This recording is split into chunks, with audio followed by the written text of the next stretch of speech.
San Antonio's Voice, we held a town hall meeting downtown tonight on what is one of the most controversial issues in Texas right now. It's the so-called bathroom bill. We had people there representing all the different viewpoints of this very emotional issue. But for some who didn't watch the whole thing, they may just see a headline tomorrow or on the web tonight that is all about this. We're leaving.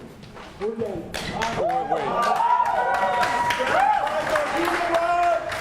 Now, that is Lauren Ferris there you saw. She led a group of people who are against the bathroom bill. They chanted trans rights or human rights. She led them in a walkout. I have to tell you, I didn't really understand why they were doing this at the time.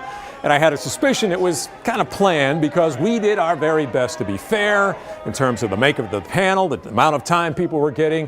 And Lauren Ferris was actually one of our invited guests, an expert as a transgender woman leading a group called San Antonio Gender Association, or part of it. Now, later I found that was basically the case, that it was kind of planned. In fact, they were still chanting and protesting as we continued interviewing Colby, who is a transgender man who's also against the bathroom bill.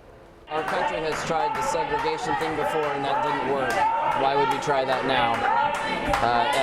The same issue that we're discussing over toilets is the same one we discussed over water fountains not so long ago. We don't want to be separate, we want to be equal.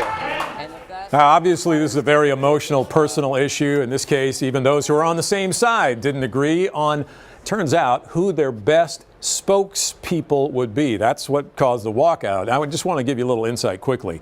Later, I talked with Lauren Ferris and others who were walking out as well, and they told me basically that they wanted a transgender woman on the panel itself. They didn't feel that those who were against the bill in the chairs in front, not just in the audience, were as professional as those who were against it.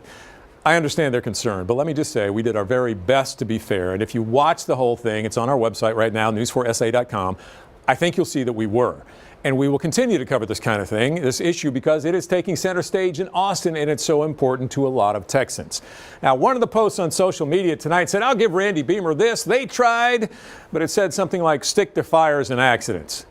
I also have to say we'd rather not. We think issues like this deserve to be covered, and local TV news is one of the best ways to do that, to let people know what's going on in their community, connecting people with each other, whether they agree with each other or not. I do wish that group would have stayed because they could have added to that discussion, and we'll continue to cover this whole thing, and I hope you'll check out the debate tonight, news4sa.com, and stay tuned to News 4 as well, where we do our damnedest to be fair. And we do think it's important to cover more than just the fires and accidents, even if we risk making one group or another walk out.